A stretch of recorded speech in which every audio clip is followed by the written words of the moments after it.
Dobar dan poštovani prijatelji, dobrodošli na kanal Vrata zdravlja. Zamolila bih vas da mi pomognete tako što ćete lajkovati današnji video ukoliko vam se dopadne i kliknuti na prati, jer posljednjih meseci YouTube kao da me potpuno zaboravio. Pregledi su drastično pali, pa vas eto ovom prilikom molim da lajkujete u znak podrške i kliknete na prati, a kako bih naravno i dalje nastavila da vam snimam što više korisnih i zdravih savjeta. Veliki pozdrav i hvala unapred.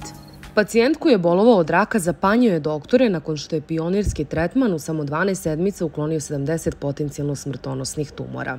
Ian Brooks, 47 godina, borio se sa retkim oblikom ne-Hodgkinovog limfoma, raka koji utiče na imunološki sistem, a nakon nekoliko neuspešnih pokušaja lečenja mislio je da će brzo umreti. A onda kao posljednji izbor Brooksu je ponuđen novi lek. Samo 12 sedmica kasnije doktori su ga lečili u bolnici u Manchesteru i bili su zaprepašćeni kada su otkrili da mu je telo potpuno čisto.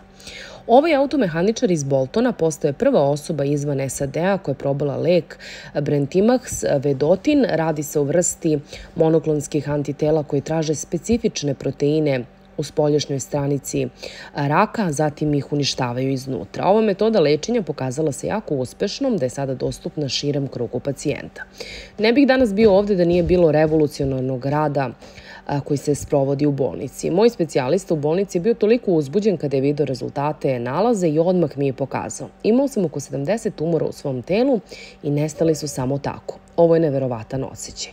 Oko 1500 slučaja ne-Hodgkinovog limfoma beleži se u Velikoj Britaniji svake godine, a Brooks boluje od još ređeg oblika bolesti zvanog anaplastični limfom velikih ćelija.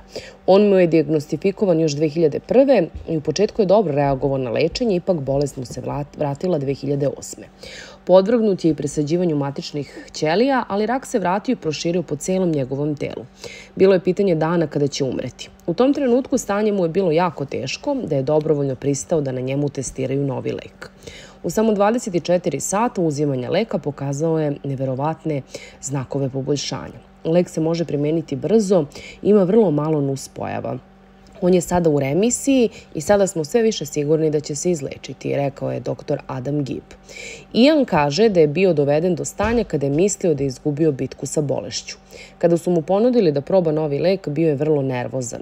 Osjećao sam se kao pokusni kunić, ali nisam mnogo razmišljao. Radilo se o životu ili smrti. Znao sam da ću umreti za nedelju dana ili dve ukoliko to ne uradim. Rekao je i dodao je kako lek može imati još teži uticaj na njega od hemoterapije, ali je telo reagovalo vrlo brzo.